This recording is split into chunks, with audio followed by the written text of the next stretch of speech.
1955, après 2 ans d'incarcération pour vol aggravé à la prison de Nottingham, Alfred George Ince n'a qu'une idée en tête, s'échapper et recouvrer sa liberté. Ce qu'il fait. Sa première cavale dure 8 mois, mais il est retrouvé en Irlande et rapatrié en Angleterre, où il est incarcéré à nouveau pour purger la fin de sa peine. Pendant ce temps de liberté, Ince apprend tous les rouages juridiques de la justice de son pays. De retour en prison, il demande une audience avec le juge d'instruction, qui est en fait une couverture incroyable pour sa 2e évasion. Faussant compagnie à ses geôliers en les enfermant dans les toilettes du palais de justice, il se fond dans la foule de Londres. Malheureusement, il est repris 5 heures plus tard à l'aéroport et transféré cette fois dans une prison de haute sécurité, Chelmsford. Mais l'homme qu'on surnomme Houdini Ince n'a pas fini de se faire la malle et c'est tout l'objet de ce 3e épisode. Je suis Camille Debreuil et je vous raconte aujourd'hui les crimes oubliés de Houdini Ince.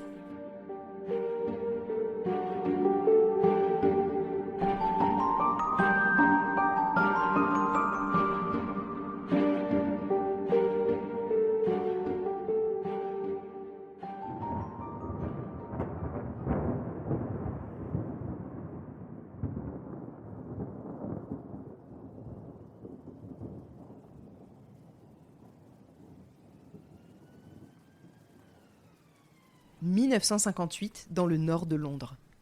Nous sommes dans le comté d'Essex. Il tombe des cordes et dans la pénombre grise de l'aube, un Anglais se planque. Il va se planquer pendant 2 longues années pour échapper à Scotland Yard et aux policiers zélés qui sont à ses trousses. Cet homme, c'est bien sûr Alfred Ince, qui a maintenant 41 ans et qui vient de s'évader de la prison la plus sécurisée qui soit. On dit que de mémoire d'homme, personne ne s'était jamais échappé de là. Personne, sauf lui.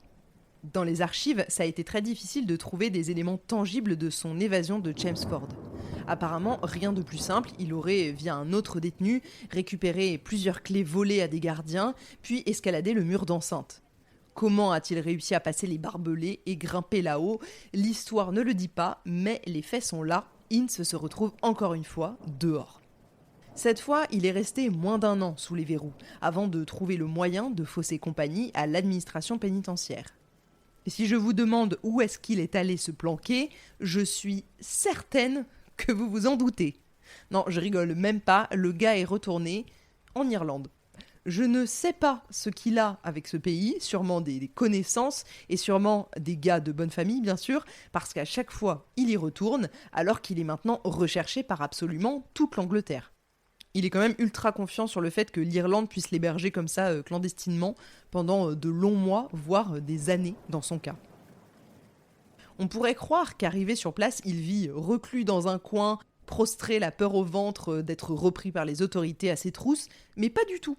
Si vous vous souvenez, lors de sa première évasion, il était déjà en Irlande et en 8 mois, Alfred avait carrément monté une entreprise en bâtiment et en décoration et vivait une petite vie pépère de chef d'entreprise avec des salariés et tout. Bien sûr, il vivait sous une autre identité, mais quand même à l'époque, on avait déjà les portraits robots et personne n'a bronché. Ce que j'aurais voulu savoir, moi, c'est si Ince avait de la famille en Irlande, par exemple, ce qui aurait pu expliquer son attachement pour ce pays et sa volonté d'y demeurer, mais j'ai pas pu trouver d'informations qui corroborent cette hypothèse. En tout cas, pour cette nouvelle évasion réussie, le voilà avec une toute nouvelle identité. Maintenant, il se fait appeler William Herbert Bishop. Et cette fois, pas question de retravailler dans le bâtiment ou la décoration, notre homme a apparemment beaucoup d'autres cordes à son arc. Il se lance dans un nouveau business, parce que vous comprenez, il faut bien vivre de quelque chose, même en cavale. Cette fois, Alfred se fait concessionnaire de voitures d'occasion. Ça, c'est la devanture en tout cas. En réalité, il vit surtout de la contrebande, de voitures volées. Il échappe à toutes sortes de magouilles pendant 2 ans, et il n'aurait sûrement jamais été arrêté s'il n'avait pas fait une erreur de débutant. Une erreur comme il en arrive encore souvent. Un matin, il se fait contrôler par la police parce qu'il roule au volant d'une des voitures qu'il gère. Une voiture qui n'a pas encore de plaque d'immatriculation, ou en tout cas qui n'en a plus. Comment il s'est procuré cette voiture, personne ne le dit, mais je suppose que vous pensez comme moi, pas de manière légale quoi qu'il en soit. C'est un contrôle de routine. Monsieur, pourquoi votre voiture n'a pas de plaque ? Oh, je l'ai achetée il y a peu, j'ai besoin de la refaire, j'y vais là justement. J'invente ce dialogue de qualité, mais c'est peu ou prou ce qui s'est passé. Sauf que les policiers irlandais ne le laissent pas repartir aussi facilement, au cas où justement ce serait une voiture volée qu'on s'apprête à maquiller. Ce contrôle de base s'envenime tant et si bien qu'il se transforme en chasse à l'homme quand les gars comprennent que ce Bishop est en fait Alfred Ince perdu dans la nature par Scotland Yard depuis 2 années entières. Leur sang ne fait qu'un tour, et voilà, c'est fini pour le Houdini de la prison qui se fait passer une nouvelle fois les menottes.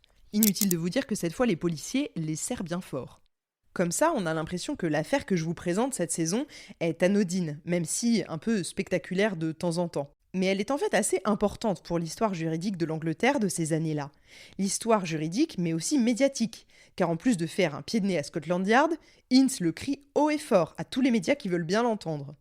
Ça, évidemment, ça ne plaît pas beaucoup à la police, et encore moins aux différents magistrats qui sont dépêchés sur l'affaire. Mais où va-t-on mettre ce type pour qu'il y reste pour de bon ? Il a l'air de pouvoir se faufiler à travers n'importe quel dispositif de sécurité.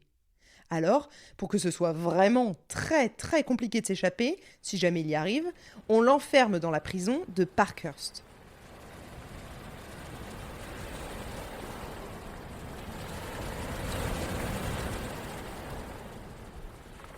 Et s'il est considéré impossible de s'évader de cette prison, c'est parce qu'en plus d'être un bâtiment pénitentiaire ultra sécurisé, il est aussi construit sur une île, l'île de Wight que vous connaissez peut-être, au sud de la ville de Portsmouth, au sud de l'Angleterre. Donc là, on lui colle les barreaux, une discipline de fer et la mer tout autour. J'aurais adoré pouvoir vous dire que de celle-ci aussi il s'est échappé, mais cette fois, Scotland Yard a trouvé comment enfermer pour de bon notre illusionniste de la cavale. Alfred George Ince ne s'évadera jamais de cette prison. Mais alors qu'il est enfermé, il n'a rien d'autre à penser que son affaire. Il décide de reprendre ses actions justicières au point où il les avait laissées avant sa cavale en Irlande, bien décidé à clamer haut et fort son innocence et à retrouver sa liberté au plus vite. Comme lors de sa première cavale, il n'a pas rien fait. Et s'est encore plus intéressé au système médiatique et surtout à son impact sur la justice et sur la manipulation de l'opinion publique. Alors que tous les médias anglais suivent ses aventures depuis 1953 et que les récits de ses évasions font maintenant rêver le public, il va encore plus loin. Ça paraît complètement indécent, mais il porte un dernier coup aux autorités de Scotland Yard en déposant une plainte contre Herbert Sparks, une plainte pour diffamation contre cet homme qui l'a arrêté en 1953. Durant sa dernière cavale, sous l'identité de William Bishop, en tant que concessionnaire de voitures, il s'est quand même passé 2 ans. Et pendant ces 2 ans, le fameux Herbert Sparks a un peu craché sur Alfred dans la presse. Il a fait écrire un bon nombre d'articles sur son cas, et ça y va les critiques. Sauf que Alfred porte plainte. Les critiques de Sparks sont peu étayées, et manquent de preuves pour les appuyer. Et là, personne n'avait vu venir cette faille dans laquelle Alfred commence à s'engouffrer. Pour la première fois, le tribunal se range du côté du criminel. Incroyable mais vrai, le policier de Scotland Yard doit payer à Ince 800 livres de dommages et intérêts pour l'avoir sali dans la presse. Le Houdini anglais ne cessera donc jamais de nous étonner. Pour lui, la boucle est presque bouclée. Reste encore à sortir de là, et cette fois pour de bon.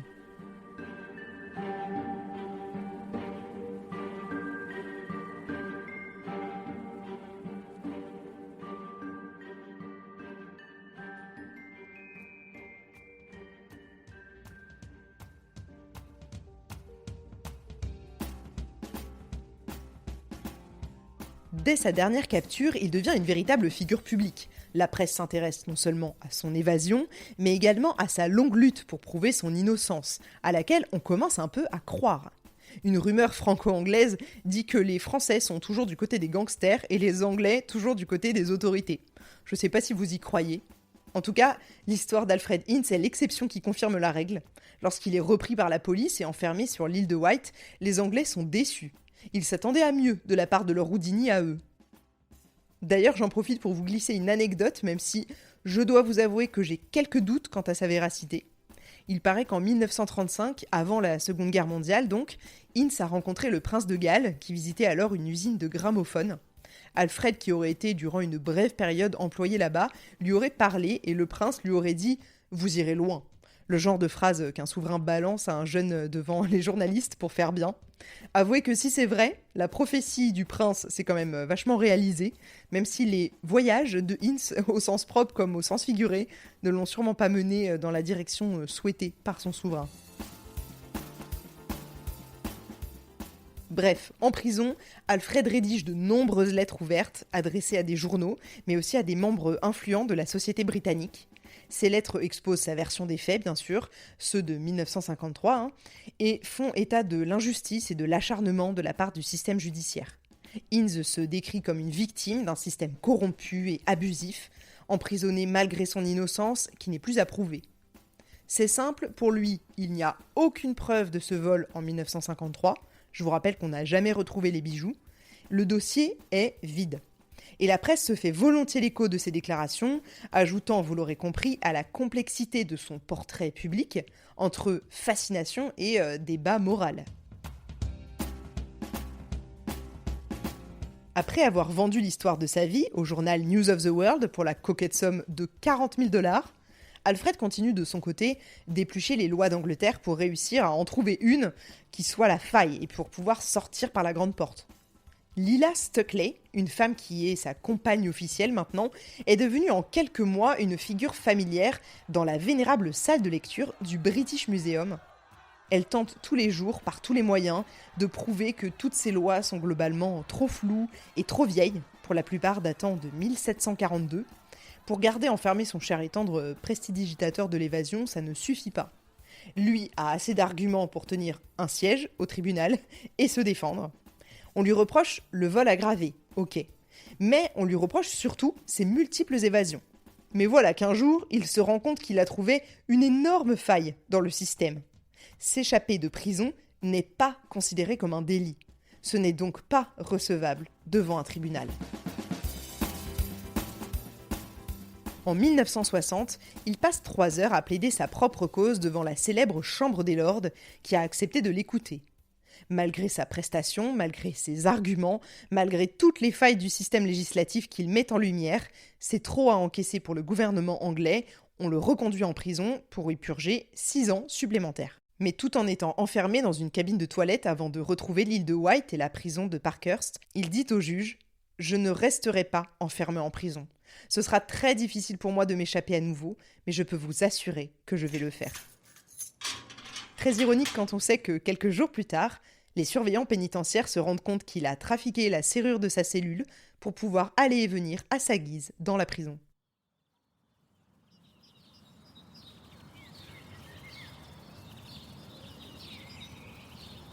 Quatre années plus tard, à force de persévérance et surtout grâce à ses 13 appels en justice, il finit par obtenir le pardon de la Cour en 1964 pour son arrestation d'origine en 1953. 2 ans après sa sortie, il publie un livre qui s'appelle Contempt of Court, 12 ans, 3 évasions, un combat pour la justice. Pour raconter ses évasions, entre autres, et son combat pour prouver sa soi-disant innocence.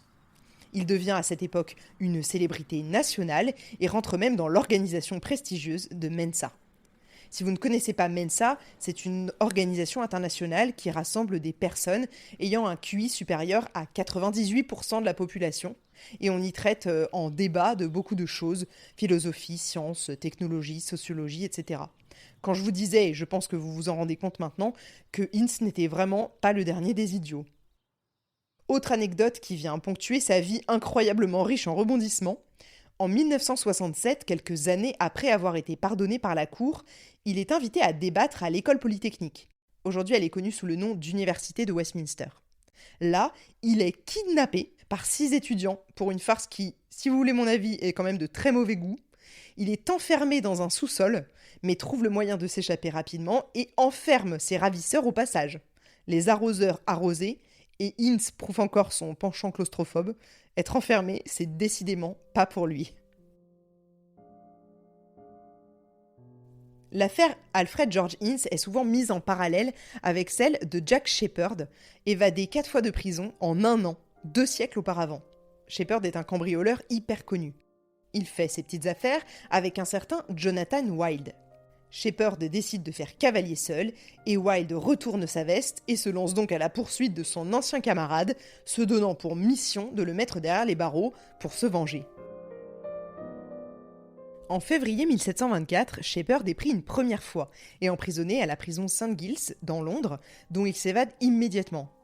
En mai de la même année, Wilde lui remet la main dessus et le fait enfermer cette fois à la New Prison à Londres. À nouveau, une semaine pas plus, et il est dehors. Wilde organise alors une troisième arrestation de Shepard. Cette fois, il est jugé et condamné à mort, puis placé en détention provisoire au quartier des condamnés de la prison de Newgate. La nuit du 30 août, alors que le mandat d'exécution est arrivé sur le bureau de l'administration pénitentiaire, Shepard s'évade à nouveau. Il devient un véritable héros des classes populaires de l'époque qui suivent ses aventures, comme Ince des siècles plus tard, comme un feuilleton. Le 11 septembre, les hommes de Wilde le récupèrent une quatrième fois, puis il est mis au secret à l'isolement dans une cellule de Newgate. On le plaque au sol et on l'enchaîne. Pourtant, 5 jours plus tard, il est déjà dehors après avoir brisé toutes les chaînes et les cadenas et forcé 6 portes bardées de fer. À la fin du mois d'octobre, Wilde découvre la cachette de son ancien camarade pour une 5e et dernière fois. Shepard est alors ramené à Newgate, mais cette fois, on l'enchaîne au beau milieu de la prison. Là où tout le monde a toujours un œil sur lui. Et comme ce gars a l'air clairement d'un magicien qui peut disparaître en un claquement de doigts, on le charge de 150 kilos de fer, au cas où.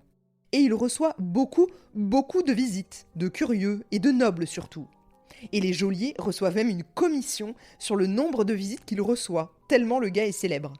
Le peintre James Thornhill réalise même son portrait. Il est tout de même pendu le 16 novembre 1724, et à ce jour il ne s'est pas échappé de là où il est. Une année de cavale incessante, mais quelle année folle pour lui! Pendant la longue lutte entre Shepard et Wilde, le public n'aura jamais été du côté de Wilde, mais bien du maître de la cavale. C'est sur ce parallèle que j'ai trouvé assez cocasse et vraiment intéressant que se termine cette saison consacrée à Alfred George Ince, dit Houdini Ince. Pas de mort cette fois, mais des évasions et des cavales impressionnantes.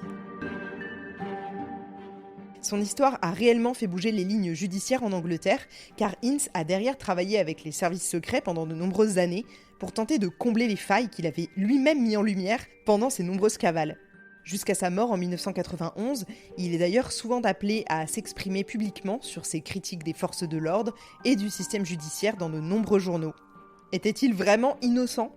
Les preuves contre lui étaient insuffisantes, certes, mais il y a fort à parier qu'il les a juste bien bernées grâce à une intelligence folle et une persévérance à toute épreuve. Je vous remercie d'avoir suivi cette nouvelle saison de Crimes oubliés. Partagez le podcast autour de vous, n'hésitez pas à me laisser des petits mots sur YouTube, Spotify ou même à venir papoter sur Instagram. Je vous mets le lien du compte dans les notes de l'épisode. Vous avez aimé cette histoire ? Poursuivez-la dans La Grande Illusion, la nouvelle enquête de Detective Box. Un colis mystérieux vous plonge dans le Paris de 1947 dans une enquête vieille de plus de 70 ans. En son cœur, un magicien accusé de meurtre qui s'évapore dans la nature suite à une évasion spectaculaire. Et parce que cette saison est en collaboration avec Detective Box, profitez de 10% magique sur le site detectivebox.com avec le code CRIMESOUBLIÉS10. Je vous glisse le lien directement dans les notes de cet épisode. Un conseil, ne laissez pas cette opportunité vous échapper.